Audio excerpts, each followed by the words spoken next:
Olá, gente! Começa agora o nosso Band Empresarial. Lembrando que a gente está também no YouTube. Acessa que está lá, ao vivo, esse programa. Nós vamos de imediato agora a um evento que eu fui de Fórum de Integridade na Casa do Comércio. Um evento muito interessante com 2 entrevistas bem bacanas. Assistam aí que a gente volta já já.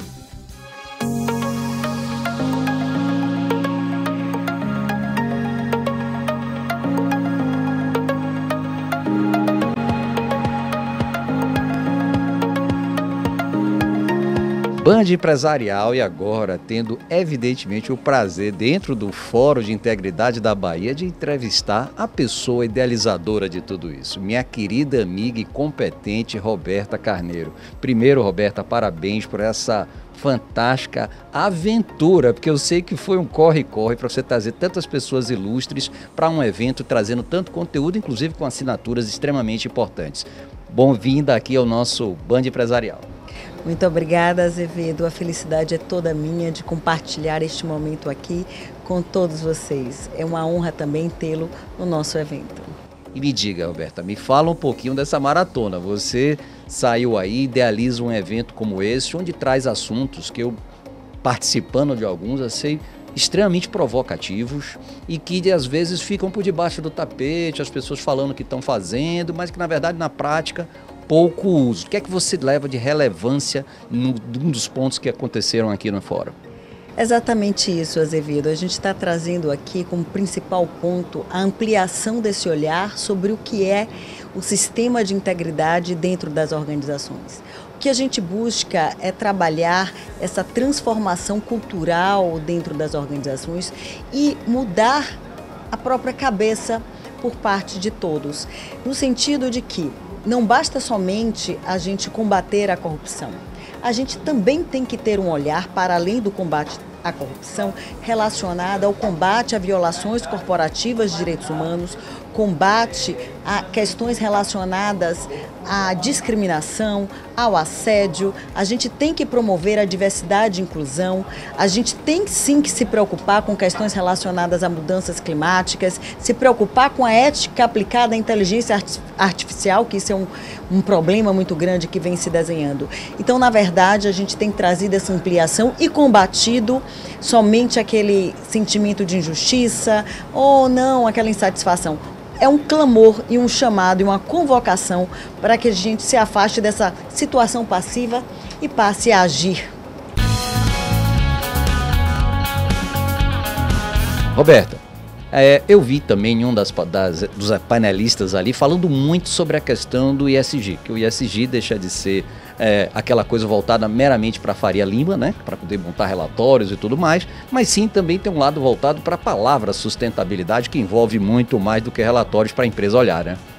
Exatamente, como muito bem colocado por Jandaraci, o ISG ele nasceu no mercado financeiro, trazendo essa necessidade, né, das empresas abrirem e mostrarem como é que elas tratam os riscos relacionados ao social, ao ambiental, a questões climáticas, mas a convocação dela é que a gente realmente trabalhe a sustentabilidade com um olhar muito mais amplo e que a gente consiga transformar as organizações tanto do ponto de vista ambiental, mas também e principalmente, porque a gente trata de pessoas, quanto ao ponto de vista da sustentabilidade social. A gente tem que trazer aqui uma preocupação relacionada aos direitos humanos, uma preocupação relacionada à comunidade do entorno, né? Uma preocupação também em toda a nossa cadeia de valor. É necessário a gente começar a trabalhar também com due diligence de direitos humanos. Eu fiquei impressionado naquela questão de direitos humanos também, com a pessoa cadeirante com deficiência, e ela falando de uma perda de 3, 4% do PIB de uma cidade em função da falta de inclusão dessas pessoas e o quanto elas estão defasadas em relação a salários, cargos, né? Então é impressionante esse modelo sistêmico. Daqui eu saio um pouco com essa mensagem. E você, Roberto, o que é que você mais capta de toda essa riqueza de palestrantes que tem tido aí? Todo esse feedback muito positivo do evento, inclusive com a presença da administração pública, aqui de diversos procuradores do Estado, nosso auditor-geral do Estado, procuradores do município, da Controladoria Geral, da nossa vice-prefeita que assinou o Pacto pela Integridade, que realmente foi um momento único para o nosso evento, juntamente com presidentes das principais associações, como o FEComércio, a ACB, a Lide Bahia, a BRH, a OAB e tantos empresários, mostra o quanto nós precisamos nos unir em torno dessas pautas. O quanto é necessário verdadeiramente que se trabalhe a integridade como um pacto e a integridade em rede. Então, mostrou o quanto o nosso coração clama por mudança e por ações. Verdade. E após, evidentemente, o evento, depois de você descansar, porque eu sei que a correria foi grande, qual a próxima missão de Roberta Carneiro? Integridade Bahia 24. Agora vamos para o segundo Fórum Integridade Bahia. Que bom. Roberta, mais uma vez, parabéns e com certeza está trazendo um grande conteúdo para todos nós, empresários do bando empresarial, acordar para esse ponto de vista, acordar para essa pauta sistêmica e, de alguma forma, ser ativo, porque não adianta a gente ficar só olhando e dizendo que está ruim. Vamos ser ativos, como está sendo aqui Roberta trazendo isso em pauta. Obrigado, Roberta.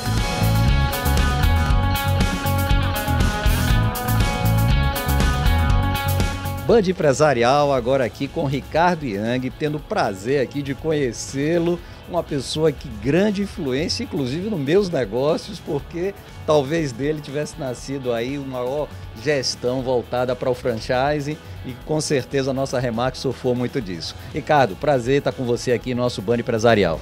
Prazer, é um grande prazer estar aqui com você.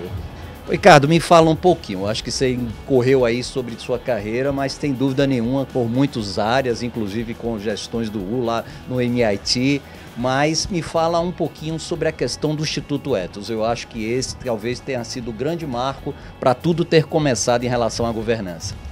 Eu acho que o Instituto Ethos é icônico, né? Uma dessas organizações que a gente precisa ter muito orgulho, porque ela se antecipou a todas essas discussões que nós estamos tendo hoje. E eu estou falando de 25 anos atrás, né? Foi o Ethos que percebeu que não haveria mudança no mundo se não houvesse um envolvimento das empresas, não dos empresários apenas. Mas se as empresas não começassem a adotar protocolos de gestão socialmente responsáveis, não começassem a se comprometer com a questão dos direitos humanos, né? Combate à desigualdade e assim por diante. Então, o Ethos não falava, o Ethos criava as condições para que se debatesse essas questões. A primeira coisa que o Ethos fez foi, por exemplo, a criação dos indicadores Ethos de responsabilidade social, que era a primeira ferramenta de gestão. Tudo era empírico, né? Achei que eu vou fazer isso, achei que vou fazer aquilo, mas na verdade não tinha índice nenhum. Não tinha nada, não tinha nada. E o Ethos bolou os indicadores de uma forma que você, empresa, preenchia os indicadores e iam para uma nuvem, né, para o sistema, onde o sistema te respondia como é que você estava em relação ao seu setor, como é que você estava em relação a todas as outras empresas, mas nem revelava seu nome, nem o nome das outras empresas. Então, você tinha a referência, né, mas você tinha o anonimato. Isso acabou fazendo com que houvesse uma adesão. Nós chegamos a ter no Ethos cerca de 2.000 empresas associadas, né, sendo 700, 800 usando os indicadores. E claro, depois veio os princípios do Pacto Global, que também foram incubados no Ethos, no Brasil, o GRI, que o Ethos participou ativamente e ajudou a universalizar o GRI como o relatório de sustentabilidade, que agora está sendo o relatório conjunto, né, de sustentabilidade e finanças. Então, o Ethos foi precursor, né, e sustentou nesses 25 anos esse ineditismo. Porque hoje é muito fácil a gente falar sobre ESG. Agora, há 25 anos atrás, o Stephen Koenig, eu não sei se você lembra dele, era o responsável por fazer o Melhores e Maiores da revista Exame, já que ainda éramos loucos. Né? O Oded, que foi um dos principais fundadores, o Oded Grajew, que era um alucinado. Mas, ô Ricardo, me fala, como é que você vê? 25 anos atrás, você consegue ver hoje? Que nível de evolução ou os pilares mais importantes que você entende como tendo tido evolução e que ainda estão ou os outros que, ao contrário, estão por evoluir? Eu acho, estava fazendo essa reflexão aqui nesse debate, né? Eu acho que o conhecimento, avançou muito e a racionalização do porquê que uma empresa precisa ser socialmente responsável cresceu muito. Mas o comportamento dos empresários e o comportamento das pessoas ainda está a reboque do que nós precisaríamos para uma verdadeira transformação. Então há muita declaração, há muitas boas intenções, e não digo que é greenwashing ou que é governança washing ou qualquer coisa assim. Não, há uma intenção legítima, mas não basta intenção. Uma organização ESG, né, de governança socioambiental, ela precisa ter dirigentes com nível de maturidade e consciência que não é comum. Porque, veja, quando nós falamos de ESG ou sustentabilidade, nós estamos falando de um outro padrão mental. Hoje se distingue, né, o ESG do sustentabilidade. Sim, até falando um pouquinho da Jandaraí, que acabou de falar, Jandaraci, que acabou de falar, esse ESG é o business case da sustentabilidade. A sustentabilidade, como ela colocou muito bem, é o desafio da sociedade, da economia, etc. E na dimensão empresarial, você tem a governança socioambiental. Agora, o que a sustentabilidade e o ESG nos trazem? Eles nos trazem um super desafio, porque nós temos que pensar em meio ambiente, nós temos que pensar em direitos humanos, nós temos que pensar em diversidade, nós temos que pensar na relação entre os múltiplos stakeholders, nós temos que falar da cadeia produtiva, nós temos que falar de pegada ambiental. Quantos de nós somos preparados, enquanto empresários, para poder olhar para todas essas áreas, todas essas disciplinas, né, de forma holística e sistêmica? E ainda por cima olhar o dia a dia da atividade principal, que é o core business dele, para poder rentabilizar a empresa, para poder pensar nisso. Exatamente. E isso que é absolutamente legítimo que você falou, quer dizer, alguém tem que cuidar da lojinha, não pode ser uma justificativa para você ser um empresário avestruz. Fazer de conta que o entorno não está mudando, que o mundo não está mudando e as demandas sobre a sua empresa são muito maiores e mais complexas. Porque até se ele não mudar, ele é que vai ficar, né? Então eu brinco muito dizendo que se você não está preparado para a mudança, veja como é que você vai estar preparado para a extinção, né? Exatamente, é isso. E nós temos visto muitas empresas se extinguirem, né? E se não se extinguirem, se não estão ainda extintas, estão em processo de. Né? O caso das Americanas foi uma sinalização brutal para o varejo.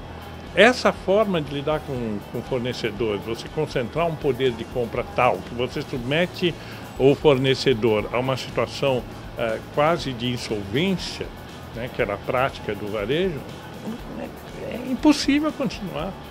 Né? Então, uma das razões, na minha opinião, que nós não conseguimos mudar é porque as pessoas ainda, os nossos líderes empresariais, estão pouco preparados para esse nível de consciência que é necessário para se implantar uma estratégia desse tipo. Brasil em relação ao mundo, como pergunta final, Ricardo, eu sei que você está aí com sua agenda também corrida, mas o Brasil em relação ao mundo, como é que você hoje que tem essa visão 360? Eu acho que o Brasil dialoga bem com aquilo que o mundo está fazendo em termos de responsabilidade socioambiental, em termos de sustentabilidade. Mas nós ainda temos muitos interesses fragmentados, em conflito, que impedem uma ação mais estratégica de país e um posicionamento mais estratégico do país, uma liderança inequívoca. Agora mesmo na COP, nós temos visto, e eu tenho conversado com vários amigos jornalistas que estão lá, nós temos visto o Brasil ser empurrado para a condição de líder. Né? Ser empurrado. Não, alguém precisa liderar. Existe um país que tem credenciais para liderar, só vocês, vamos lá. Não, mas peraí, por quê? Não tem porquê, assumam a liderança. Então, eu acho que nós estamos de forma um pouco enfim, indecisa, mas nós estamos caminhando no sentido de ter uma interlocução cada vez mais madura com as mudanças fundamentais que o planeta precisa ter. Ricardo, Obrigado pela sua participação em nosso Band Empresarial, e vocês empresários estão aí vendo quem milita com isso há mais de 25 anos, criou esse instituto fantástico. Quem não tem a oportunidade de conhecer, por favor, acesse, que com certeza vai trazer para você, empresário, uma grande mudança em sua vida. Ricardo, mais uma vez, obrigado, e que você continue com essa simpatia, com essa disposição e de compartilhamento do seu conhecimento para todos nós. Muito obrigado, e obrigado à sua audiência por estar aqui conosco.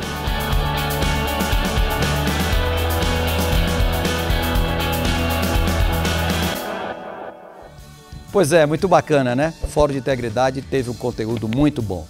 Mas fique aí, porque a gente vai agora para o rápido intervalo, mas volta trazendo o Grupo Lemos Passos de Refeições, com o querido presidente do Grupo Lemos Passos, Ademar Pinheiro Lemos. É rapidinho, a gente volta já já.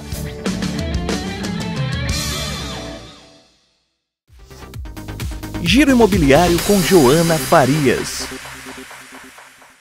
Eu, Joana Farias, estou aqui no Conecta Imob, em sua 10ª edição, no Expo Center Transamérica, em São Paulo, e pude ter o privilégio de palestrar. Acabei de descer do palco Liderança, onde pude viver uma experiência incrível e única com essa plateia. Tive o privilégio de conectar com essas pessoas, de transbordar na vida delas e de ser impactada pelas suas histórias. E é com muita gratidão que eu encerro esse segundo dia com muito conhecimento, com muito network na mala, para levar para a minha imobiliária lá na Bahia. Pena que eu sou aqui de São Paulo, já queria ir lá trabalhar com você. Bora! Fiquei inspirada, falei, gente, eu preciso ir lá conhecer ela. E eu tava vendo você ali fazer a entrevista, falei, não, eu preciso ir conhecer ela pessoalmente. Obrigada, de Parabéns, verdade. viu? Você inspira muitas mulheres. Obrigada por você me inspirar e você me impactar, para a gente continuar transbordando, porque juntas somos mais fortes. Com certeza. Obrigada. Imagina. Viu?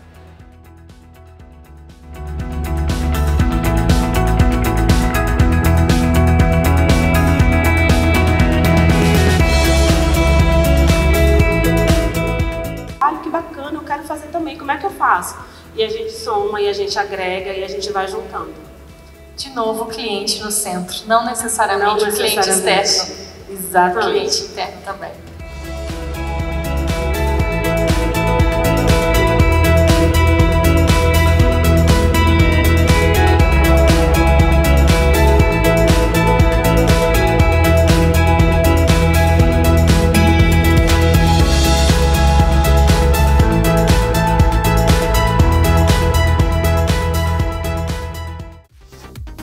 Giro Imobiliário com Joana Farias.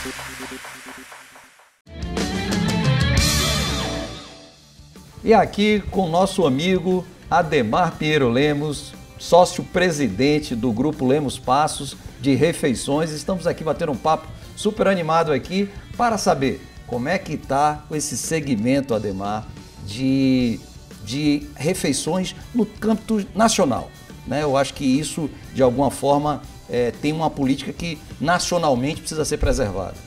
Não tenha dúvida, o mercado ele é altamente dinâmico, muda toda hora a necessidade do cliente. Nós vivemos da necessidade do cliente, de atender essa necessidade, e temos que nos adaptar de diversas formas, certo? E o mercado cada dia mais muda, certo? Então tem empresas que antigamente tinha indústria, tinha 300 funcionários, hoje ela tem 100 funcionários. Isso interfere diretamente no nosso custo. Mas nós temos que atender o cliente não quer saber disso. A gente quer que os funcionários dele sejam atendidos, bem atendidos. Mas, de qualquer forma, o mercado vem crescendo muito. O segmento de alimentação coletiva, restaurantes corporativos, seja como você chama, é um eterno crescimento, né? Ainda tem muitas empresas que elas mesmo compram gêneros, contratam pessoal e faz a alimentação dos seus trabalhadores. Isso, quando a grande tendência hoje é diminuir essa participação desse tipo de serviço. Mas, graças a Deus, no nosso caso, nós vemos ocupando isso, né? Isso é, para você ter ideia, uma empresa nordestina que chegou em São Paulo. Esse ano de 2023, 32% das propostas que nós demos, nós fomos convidados a apresentar a proposta. Opa. Não foi captação nossa, não foi trabalho nosso. Foi convite. Isso é muito importante para a gente, entendeu? É um mercado meio restrito, porque para o Brasil todo você tem hoje o que? 100 empresas, de menor a multinacional. Nós, particularmente, somos considerados no ranking da Associação Brasileira de Empresas e Refeições Coletivas a 4ª maior do Brasil. Nós só perdemos para as 3 multinacionais, certo? Estamos ainda distante da 3ª. Não sei se eu ainda vivo ou encosto, mas está aí para as próximas gerações alcançarem diminuir essa distância. Né? O Ademar, e a alimentação, que eu vejo é o seguinte, a alimentação hoje está cada vez mais variada, né? Novos produtos e gosto também do perfil de quem vai fazer uso desse alimento. Então, é o perfil fit, é o perfil sem glúten, é o perfil sem lactose. Isso tudo faz parte do contrato, se personaliza cada vez mais esse tipo de alimentação ou ainda continua um modelo padrão em alguns... Não, você vê, antigamente, salada, era uma coisa que se botava ali, poucas pessoas comiam. Hoje, ela é muito significativa no peso da composição da refeição. A fitness, principalmente agora no verão, né? Que eles chamam de refeição tropical, que vem fruta, vem verduras, legumes. As pessoas querem se preparar e desde dezembro as empresas já começam a solicitar esse tipo de padrão. E tem um detalhe, a empresa contrata você para fornecer alimentação. É um contrato de 12 meses, 24 meses, não podemos deixar que caia na monotonia. Então hoje os restaurantes eles viram praticamente uma praça de alimentação. Você tem que no mesmo dia oferecer diversos tipos de cardápio, né? E variando constantemente, diferente do restaurante tradicional, porque já tem o cardápio lá definido. Não só mudando o cardápio, mas também o tempero. Mudar o tempero, certo? Nós hoje já estamos trabalhando numa forma da pessoa na véspera optar qual prato que ele vai querer, certo? Não a forma, mas ele vai ter um cardápio do dia seguinte, nós estamos em teste nisso, e a pessoa vai optar em querer peixe, frango, carne, salada, alimentação tropical, o que for. Então, aí vira realmente uma praça de alimentação, que aí você vai ser quase um à la carte, né? Restrito, mais um à la carte. Nós acreditamos que ainda ao final desse ano nós vamos conseguir já implantar na primeira unidade para teste esse tipo de cardápio. Então você tem que acompanhar o que o mercado pede. E as pessoas que trabalham nas empresas, nos hospitais, eles exigem cada vez mais. Essa é a mudança de perfil, inclusive, de quem é o consumidor, por exemplo. Então vai desde a geração que está ocupando, que tinha um gosto. Eu fui da época do bandejão do Banco Econômico, então vivia aquilo ali, tô vivo, então sobrevivo. Mas essa geração mais jovem, de alguma forma, ela tem outros gostos, tem outra velocidade até de como tratar a questão da alimentação. E isso, de alguma forma, você tem que ter uma pesquisa, trabalha internamente com isso, Ademar, como é que funciona? O nutricionista que faz todo esse processo. Nós temos e a regionalização também é outro ponto. Isso não tem dúvida. Para você ter ideia, o estado da Bahia tem 4 regiões diferentes que exigem tipo de farinha diferente. Farinha? Farinha. Então não adianta botar, por exemplo, em Conquista farofa mais grossa, que eles lá querem mais a fina. E aí você tem que adaptar. Dentro de um único estado, imagina um Brasil, país continental. Entendeu? Então, nós temos que tudo isso adaptar. Sobre pesquisa, a gente atender, nós temos em todas as unidades nossas, 100%, um equipamento de pesquisa, onde a pessoa responde àquela pesquisa e diariamente ela é analisada e discutida com o cliente. Que às vezes não é questão de estar certo ou estar errado, é questão de mudança de dinâmica de paladar, de necessidade do comensal que trabalha na empresa. Então isso é analisado diariamente. Tecnologia, como é que veio impactar no Grupo Lemos Passos? Eu falo muito em relação a isso, até mesmo pela produção da comida. Então, sei lá, as câmeras frigoríficas para guardar de um dia para o outro. Eu sempre fico assim no meu imaginário de empresário que não domina o assunto, assim, como é que a pessoa faz e a sobra? Como é que calcula exatamente? No caso específico aí de vocês, eu não sei com relação ao crescimento dessa empresa, etc. Sobra, eu já vou dizer logo que praticamente não tem. Hoje é calculado, tem uma reserva mas praticamente não tem. E nada é reaproveitado, não pode reaproveitar. A perecibilidade desses alimentos é imensa, né? Sobre a tecnologia, hoje deu uma parada, uns 5, 6 anos atrás, hoje já veio uma evolução bem maior, né? Hoje já temos equipamentos, principalmente importados, que já estão sendo tentados ser feitos aqui na Bahia, e que hoje você pode fazer uma cozinha inteligente. Nós estamos fazendo uma dessas em São Paulo, onde você reduz a mão de obra e o número de equipamentos em até 30%, que são equipamentos que realmente vieram para atualizar. Você tem hoje um equipamento que você prepara um filé daquele modo, você tem uma programação, todo filé que você bota ali, basta apertar um botão que ele vai preparar daquela forma. Então não tem muito que... Está na mão do cozinheiro para saber qual é o ponto, né? Exatamente. Então, vai evoluir muito, tem muita feira, principalmente em Chicago, tem na Alemanha, tem na França, e a gente tem que acompanhar esse tipo de equipamento e tentar trazer. Lógico que o custo disso é muito alto, né? A fábrica Brasil produz de alguma forma esses equipamentos? Como é que a gente está em relação ao resto do mundo? Porque você falou aí que você está em 4º lugar no ranking nacional, que as 3 primeiras são empresas multinacionais, não são brasileiras, digamos assim. Então, qual é o grande diferencial? É equipamento? Não, o equipamento é o poder econômico que essas empresas têm. São multinacionais, uma delas é a maior do mundo, né, que atua no Brasil, e é a maior daqui do Brasil também. Mas é capacidade mesmo. Nós temos as dificuldades inerentes ao país, nosso capital é brasileiro, certo? A deles não, a deles tem reforço de fora, tem financiamentos de fora, não tanto hoje, mas antigamente, quando você tinha uma taxa de juros absurda, eles conseguiam botar dinheiro aqui com um valor, taxa muito mais barato do que nós. Mas mesmo assim a gente luta, tenta chegar junto, né? Porque hoje as empresas elas não querem mais que você compre os gêneros, contrate pessoal e forneça. Hoje eles querem decoração, querem que você dê o equipamento, quando deveria ser da empresa. Antigamente era a empresa que comprava os equipamentos. Enfim, hoje é jogado para as concessionárias todo esse tipo de investimento, certo? E as empresas maiores têm mais facilidade. As empresas médias acompanham, mas as menores não têm condições de fazer isso. Então o mercado vai se distanciando muito, parecendo um campeonato espanhol, né? Onde tem Real Madrid e Barcelona e os outros estão lá na rabada. De vez em quando um Atlético aparece um perdido lá, aí.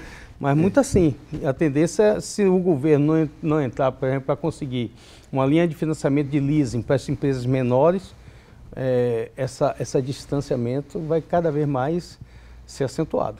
E aí você falou a questão, puxou a rabeta aí de que tem 2 clubes lá no Campeonato Espanhol, mas chegou o City lá agora já dando um trabalho que vai chegar aqui também. Você vai ver que esse ano agora, 2024, você vai ter que sofrer lá com esse seu permanência na Série A. Eu não ouvi dar muito trabalho não, mas vamos acompanhar.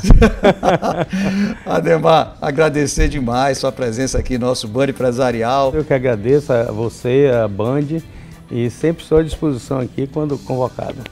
É isso aí, gente. Assim acaba o nosso Band Empresarial dessa terça-feira, mas lembrando sempre que terça-feira que vem, 13h30, nós estamos de volta aqui na Band, como também em nossos canais no YouTube. Vejam lá, clique que vão ter todos os programas lá. Então, não esqueça, terça-feira, 13h30. Eu sou Azevedo Filho, fique com a gente.